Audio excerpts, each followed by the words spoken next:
It was a quiet, sunny afternoon in the neighborhood.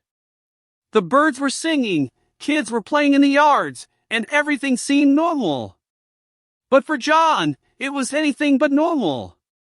As he drove up to his house after a long day, he noticed something that made his stomach drop. 3 cars! 3 big, shiny cars were parked right in front of his garage. And not just parked normally, they were blocking the entrance completely. John slowed his car, blinked, and stared. At first, he thought, maybe someone is just visiting. But then he remembered the last call he had with HOAKaren, the lady who seemed to have nothing better to do than make everyone's life difficult. She had argued with him just last week over something minor, the way he had parked his car months ago. Now, seeing those 3 cars, he felt a mix of anger and disbelief. Karen had done it. He knew it. No one else in the neighborhood had the energy or the boldness to do something like this. And worse, they were all parked in a way that he couldn't even squeeze his car out. It was a perfect blockade. John stepped out of his car and looked at the cars again. The first was a large SUV, black and shiny. The second was a white sedan, parked so close to the garage door that there was no way to open it.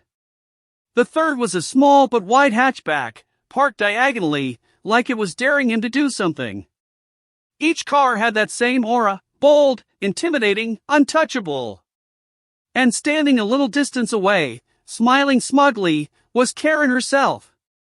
She waved at him as if she had done nothing wrong. "Hello, John! Did you see my new parking arrangement?" she said with a grin that made his blood boil. John clenched his fists. He wanted to shout, to scream, maybe even do something he would regret. But he knew he needed to stay calm. Taking a deep breath, John walked closer. "Karen, this isn't funny," he said. His voice was steady, but he could feel the anger rising. "I need to get into my garage. Can you please move your cars?" Karen shook her head slowly. "Oh no, John! I think this looks just fine. Maybe you can try a little exercise, lift 1 car or something," she said, laughing. Her laughter was sharp, teasing, and it hit John like a punch. John's mind raced. What could he do? Calling the police? That could take too long. The HOA office? They never answered calls quickly, and he didn't want to deal with more bureaucracy today. He tried reasoning with her, explaining that he had important things in his garage, but Karen only waved him off. She didn't even seem to care. For a moment, John considered going around the block, finding another way in, maybe through the back. But he remembered the small gate in the back was always locked. He had only one option: deal with this blockade head-on. As he stood there, thinking, Karen's neighbors began to notice. Some came out of their homes, curious. "What's going on?" one of them asked. "Is this really Karen?" They whispered to each other, glancing at the cars and then at John.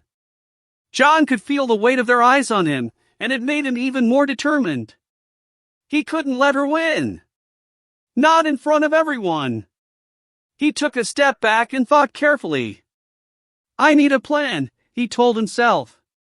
This wasn't just about cars, it was about respect, about not letting someone bully him in his own neighborhood. Karen had to understand that there were limits. She couldn't just block someone's garage because she felt like it. John remembered all the little things Karen had done over the months, sending unnecessary notices, criticizing small things, making other neighbors anxious. But this was bold. This was extreme. It needed a response. Then, an idea struck him.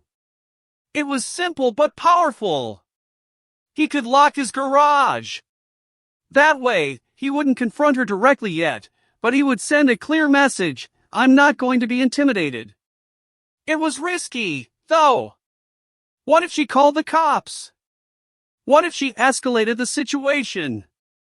But he didn't have another option right now. He walked back to his car, opened the garage door carefully, and looked inside. His tools, his bike, and other personal things were all safe. But getting them out now? Impossible! The three cars had created a perfect wall. He could almost hear Karen laughing from across the street. John closed the garage door slowly and locked it. Click! The sound echoed in the quiet neighborhood. It was a small sound, but to him, it felt like a signal. He had made his move. Now it was up to Karen. Karen noticed immediately.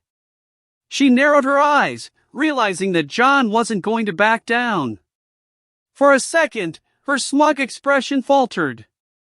But then, she laughed again, louder this time, as if challenging him. John didn't respond.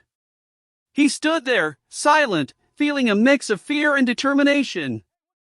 He didn't know what would happen next, but one thing was clear: this was far from over. He could feel the tension building, the kind of tension that made the hairs on the back of his neck stand up. And somewhere in the back of his mind, he knew this day would get even crazier. The cops might get involved. Karen might call reinforcements. Or something completely unexpected could happen. But he also knew one thing: he wasn't going to let her ruin his day, or his garage, without a fight. The stage was set. The battle was about to begin. And for John, this was only the beginning of a story that no one in the neighborhood would forget anytime soon. The sun was starting to dip low, painting the neighborhood in soft orange and pink. Most houses were quiet, but John's street felt like a battlefield. The three cars still sat in front of his garage, blocking the way completely. Karen was still there, leaning against her own car with that same smug look, as if daring him to do something. John knew this wasn't just about parking. This was a power play. Karen wanted to prove she could control him, that she could make his life difficult without any consequences. And the more he stared at her, the more he realized how personal it had become. He took a deep breath and decided to try reasoning one more time. Karen, this isn't right, he said, stepping closer. You can't just block someone's garage like this. I need to get my car in. I have work to do tomorrow. Karen tilted her head, her lips curling into that familiar half-smile. Work? Oh, John, I think you're overreacting. Maybe this will teach you a little patience, she said, her voice dripping with mock kindness. Then she turned to the neighbors. See, everyone? He thinks he owns the place. Let's see how patient he really is. John felt his heart rate speed up. The neighbors were watching, some whispering, others shaking their heads. He could feel the weight of their stares. He knew that any wrong move could make him look bad. But staying silent and letting Karen win? That wasn't an option either. He tried another approach. Pulling out his phone, he called the HOA office, hoping someone would answer. Ring! Ring! Ring! No answer. He tried again. Still nothing. Each unanswered call made his frustration grow. Why does this always happen with her? He thought. Karen had found a way to manipulate the system. She was untouchable. But John refused to feel powerless. As he hung up the phone, a small crowd had gathered. Some neighbors were trying to offer support quietly. Just wait it out, one of them whispered. She'll get bored eventually. But John knew Karen wouldn't stop. She thrived on control. She wanted him to lose his temper. He paced back and forth in front of the blocked garage, thinking. Then an idea came to him, one that was bold but might just work. Instead of trying to move the cars, he could take a different approach, make Karen realize her stunt wouldn't intimidate him. But before he could act, something unexpected happened. One of Karen's friends drove up slowly in another car, parking nearby and watching the scene. It was clear Karen had planned this. They were ganging up, turning John's quiet street into a stage for her game. The sense of pressure was almost unbearable. John felt trapped, surrounded not just by cars but by people. He knew he needed a strategy. He couldn't just react. If he did, Karen would laugh and brag about it later. He had to think smart. He glanced at his garage door, locked tight, and realized that locking it was his first small victory. But that wasn't enough. He needed more. He needed to make a move that would protect him without giving Karen more ammunition. John thought about calling the police, but he hesitated. Will they understand the situation? Will they side with her somehow? His mind raced. He knew Karen could lie or twist the story. But he also knew that if he waited too long, the situation could spiral further out of control. Suddenly, one of the cars in front of his garage beeped. Karen had gotten into the SUV and pressed the horn lightly, as if mocking him. A few neighbors flinched at the sound. John clenched his fists. This wasn't just a parking issue anymore, it had turned into a psychological game. Every beep, every glance, every smug smile was meant to push him over the edge. And then it hit him. Karen didn't just want to block him, she wanted to humiliate him publicly. She wanted everyone watching to see him lose control. That's when John made a decision. He wouldn't react in anger. He wouldn't shout or threaten. He would stay calm, think ahead, and turn this entire situation into a lesson she wouldn't forget. John looked around. The street was quiet except for the occasional whisper. He could feel all eyes on him. He took a deep breath, his mind sharp and focused. If I play this right, he thought, I can win without escalating. I just need to be smart, and wait for the right moment. At that moment, Karen honked again, shorter this time. She looked at him directly, her grin challenging him. So, John, what are you going to do now? John didn't answer. He simply stared back, calm, steady, like a man who had decided he would not be rattled. But inside, his mind was racing, planning his next move. He knew the story was far from over. The stage had been set, the players were in position, and the real drama was about to begin.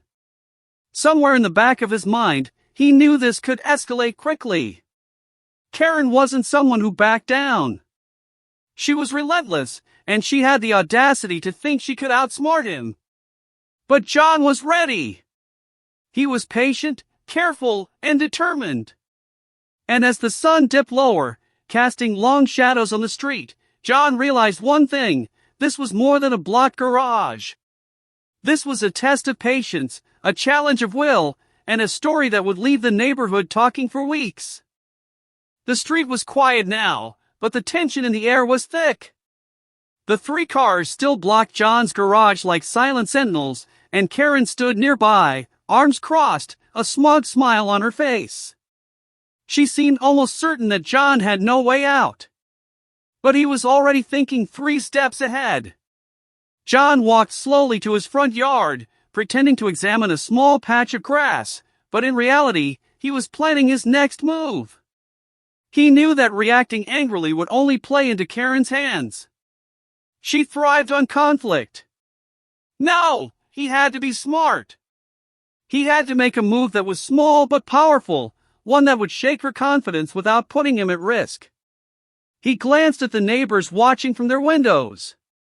Some whispered to each other, others shook their heads in disbelief. John realized this wasn't just about the garage anymore, it was about making a statement. And he needed a plan that was clever, calculated, and undeniable. Then it hit him. A simple, brilliant idea. He would lock his garage in a way that wasn't just functional but symbolic. It would show Karen that she couldn't intimidate him, that he wasn't someone to bully. But he had to be careful. One wrong move could bring trouble from the HOA, or worse, the cops. John went inside his house and grabbed a small notebook. He started jotting down a plan, step by step. Step 1. Lock the garage and make it impossible for anyone to open without his key. Step 2. Document everything.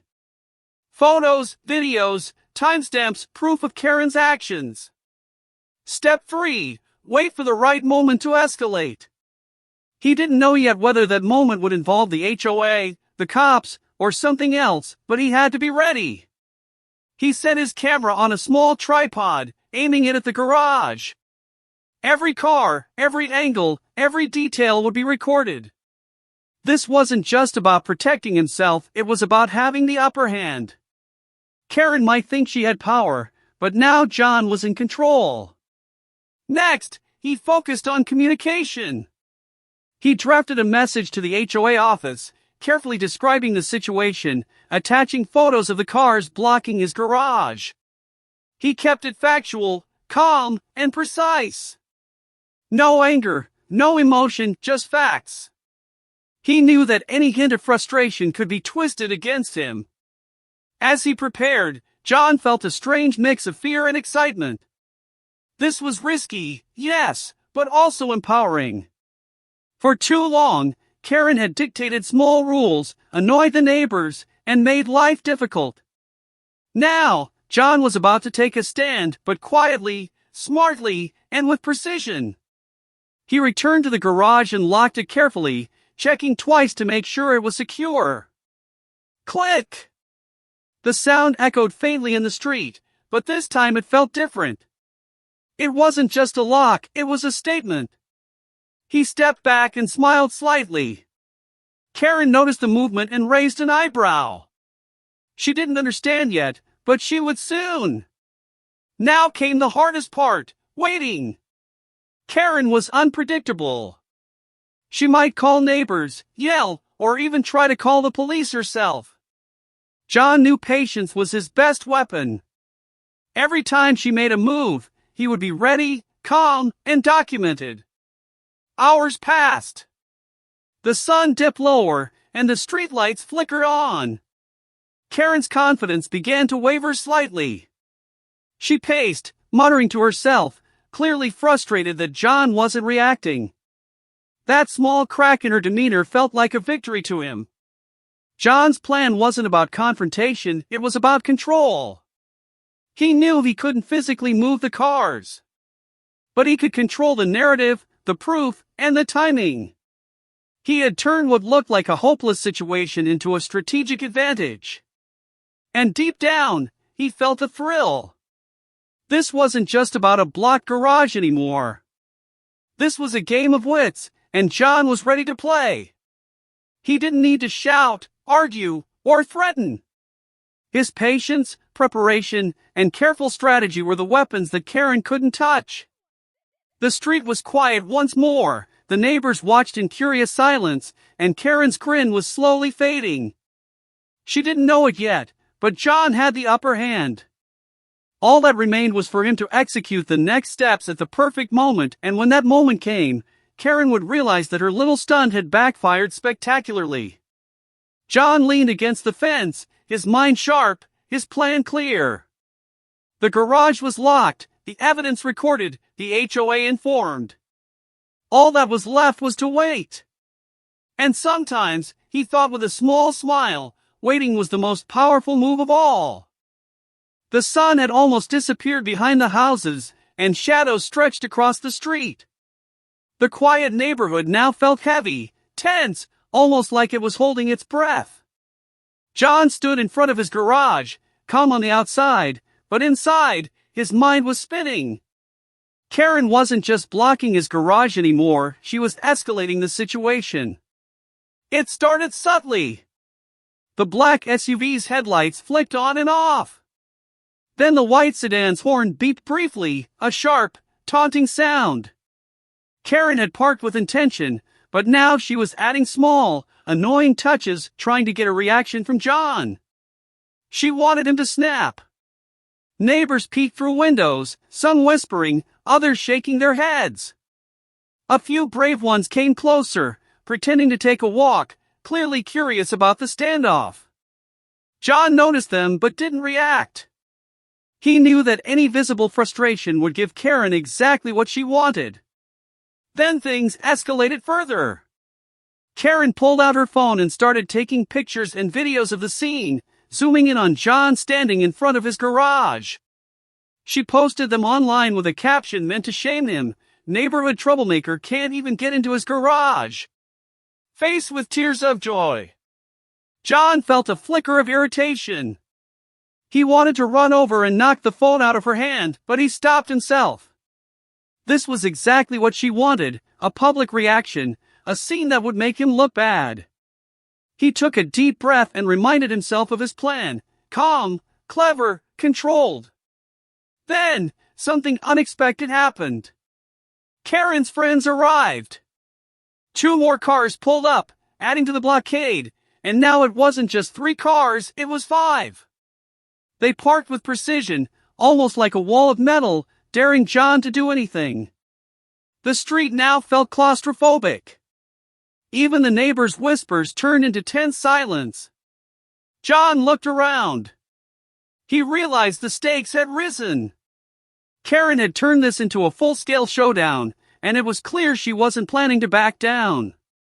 But he didn't panic. Instead, he saw an opportunity. Every move she made, every car she parked, was proof of her escalating behavior.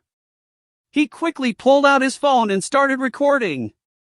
Not just the cars, not just Karen, but everything: the angle of the cars, the license plates, the smug look on her face, her friends laughing. Each clip was evidence, and he knew it could be powerful if the situation got out of control. Karen noticed and waved at him mockingly. "Recording me? What are you going to do, John? Call the cops? Let's see how that works out for you." John smiled slightly, but inside, his mind was calculating. This was a game of patience and wits, and he wasn't losing. He had documented everything, locked his garage, and informed the HOA. Karen could escalate, but he had the upper hand quietly, strategically. Then came the moment that shocked even John. Karen walked up to the hatchback, leaned on it, and pressed a small sticker onto the windshield, a warning, a note that said, "Next time, you won't be so lucky. HOAKaren." It was petty, threatening, and bold. Her message was clear: she wanted control, and she wanted John to feel powerless.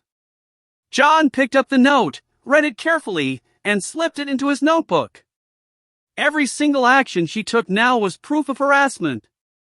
And that's when he realized something important: Karen's arrogance was her weakness. She was so confident in her control that she didn't notice John was quietly building his advantage. The neighbors were watching now, closer than ever.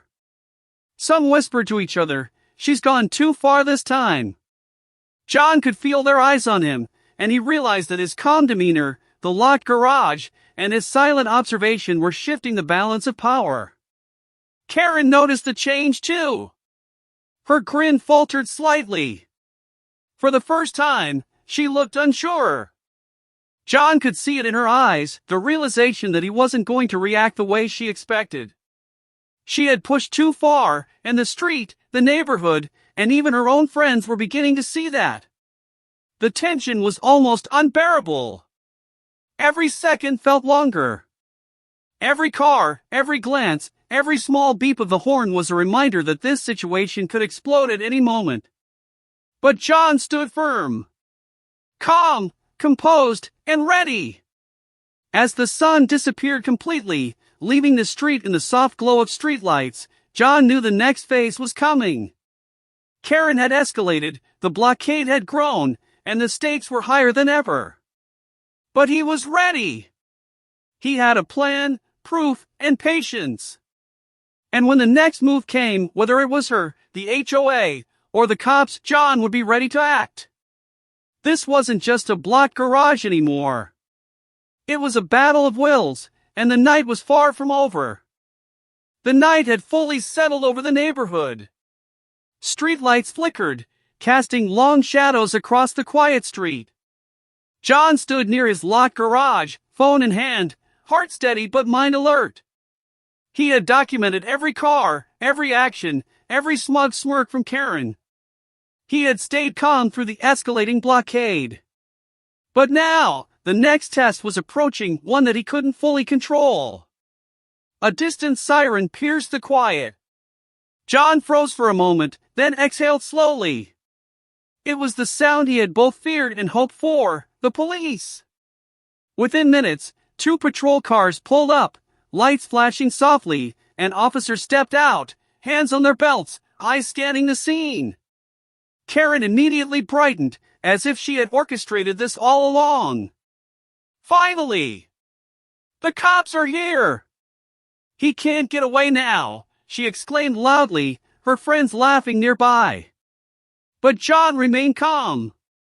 He knew the real story wasn't about loud voices or dramatic gestures, it was about facts, proof, and patience. The officers approached slowly, taking in the scene, 5 cars blocking a single garage, the small crowd of curious neighbors, and the tension thick in the air. "Evening, folks," one of the officers said, voice firm but neutral. "What seems to be the problem here?" Karen immediately jumped in, pointing at John. "Officer, he's causing trouble. He's the one with the problem. Look at him, he can't even manage his own garage," she said, her tone dripping with false innocence. John held up his hands, staying calm. "Officer, please, let me explain," he said steadily. "These cars were parked deliberately to block my garage. I've been documenting everything, and I've informed the HOA. I've tried to resolve this calmly, but it's been escalating." He showed them his phone with photos and videos, each car, each action, Karen's note threatening him. The officers looked at the footage, then at the scene, scanning the cars, the street, and the neighbors. Karen tried to speak again, but one officer raised a hand gently, stopping her. "We'll review everything calmly. Let's start with the facts." John felt a small wave of relief. He had done everything right. His calmness, his preparation, and his documentation had given him the upper hand. Karen, on the other hand, was visibly frustrated. Her confidence was slipping. For the first time, she realized this wasn't a game she could control entirely.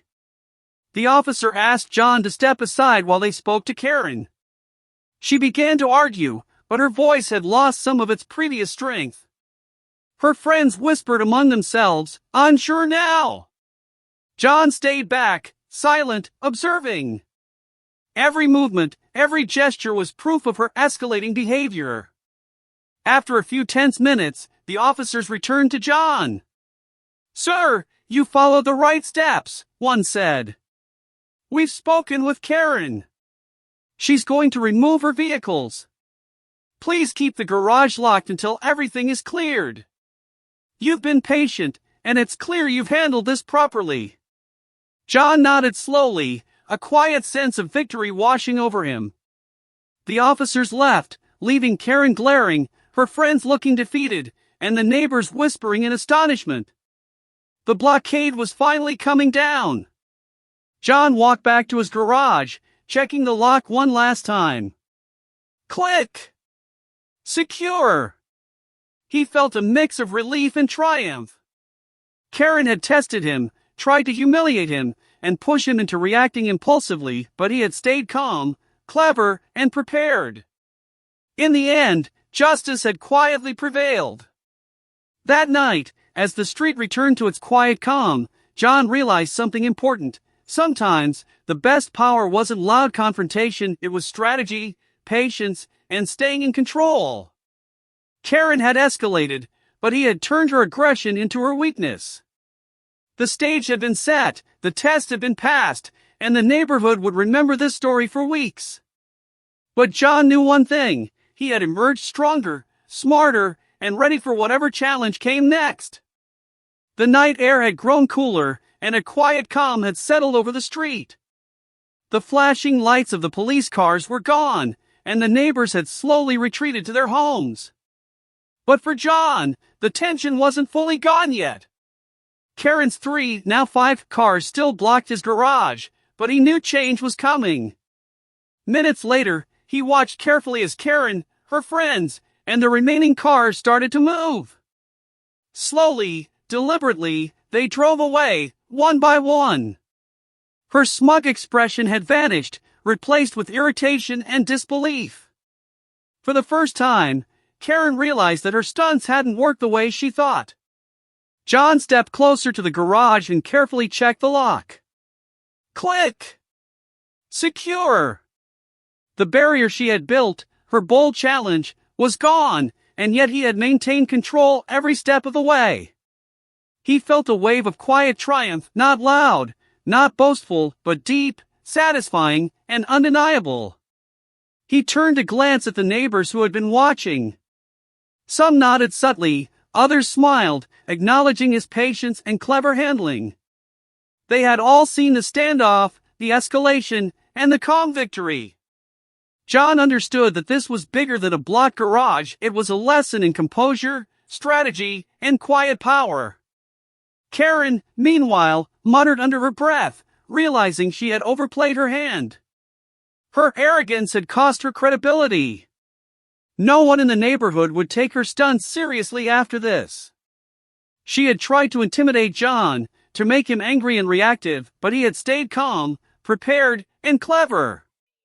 John thought about the evening's events, the cars, the horns, the videos, the notes stuck on his hatchback. Each challenge had been met with a careful response. He had called the HOA, documented everything, locked the garage, and stayed patient while the situation escalated. And it had worked. For John, this night wasn't about revenge. It was about proving that strategy and composure could overcome chaos and bullying. Karen had thought she could control him with bold gestures, public embarrassment, and threats. But John had turned every challenge into evidence of her behavior, every taunt into proof of her escalation. As the last car drove away, John finally unlocked his garage. The sound of the click felt like the closing of a chapter that had tested his patience, his wit, and his nerves. He opened the garage door and saw everything inside intact, his tools, his bike, his belongings, all safe. The blockade was gone, and so was Karen's control. The neighborhood slowly returned to its usual quiet. The story of the evening would ripple through conversations and whispers for days, even weeks. And though John didn't care about gossip, he knew his example had spoken louder than words. Patience, preparation, and calm intelligence had won. For a moment, John stood in the doorway of his garage, letting the victory sink in. He had faced intimidation, escalation, and public scrutiny. He had faced a relentless opponent in Karen. But through strategy and composure, he had emerged victorious. And that, he realized, was far more satisfying than any heated confrontation could ever be. The street was quiet, the garage was free, and John knew one thing clearly: he had learned the power of calm, clever action. Karen had tried to control the situation, but in the end, she had only highlighted his skill and patience. And in that quiet victory, John felt stronger, smarter, and ready for whatever came next. The neighborhood was quiet now, almost eerily so, as if the night itself was taking a deep breath. John leaned against the frame of his open garage, looking at the empty street. The blockade was gone, Karen's cars were gone, and her friends had retreated. For the first time in hours, he could truly relax. He thought back to the evening, the taunting horns, the cars deliberately blocking his garage, Karen's smug face, and the escalating tension. It had been stressful, nerve-wracking, and at times, almost unbearable. But through it all, John realized something important. Strength wasn't about yelling, fighting, or making a scene. It was about patience, strategy, and keeping control when others tried to push you over the edge. John looked around at his quiet neighborhood. The neighbors had watched from behind curtains, some whispering in awe, others nodding in quiet approval. He understood that his calm actions had spoken louder than words. Karen had tried to make him lose his cool, to embarrass him in front of everyone, but he had turned her aggression into his advantage. He smiled faintly. It was strange, but satisfying. He hadn't needed to shout, argue, or escalate. He had stayed calm, documented every move, and let the situation unfold while staying in control. And in doing so, he had not only protected his property but also shown everyone the power of thinking smart over reacting impulsively. Karen, somewhere down the street, was fuming. Her arrogance had been exposed. Her attempts to control, intimidate, and humiliate had failed. John had learned a quiet truth that night. Sometimes, people test you not just to see how you react, but to see if you have the patience and intelligence to rise above their games. John closed the garage door slowly, the click echoing softly in the empty street. It was the sound of closure, of calm victory. He thought about tomorrow, about his life continuing in the same quiet neighborhood, but with a new confidence. He had faced a bully, navigated escalation, and emerged victorious not through force, but through strategy and patience. And as he walked back into his house, John realized the final lesson of the night. Life isn't always about fighting. Sometimes it's about waiting, watching, and acting at the perfect moment.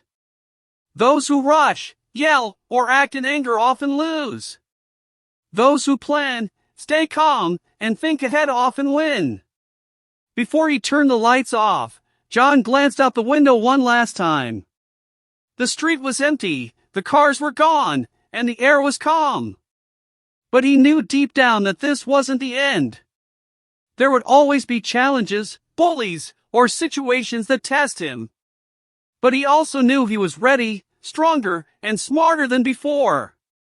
The story of the block garage would become neighborhood legend, whispered over fences and through windows. But for John, it was more than a story, it was a lesson in patience, composure, and cleverness, a night that reminded him that real power lies in staying calm when chaos surrounds you. And as he finally switched off the lights, a small smile crept across his face. He had learned something far greater than simply protecting his garage. He had learned the quiet strength that comes from being smart, patient, and unshakable, lessons that would carry him far beyond this one night, far beyond Karen's games, and far beyond any blockade she could ever create.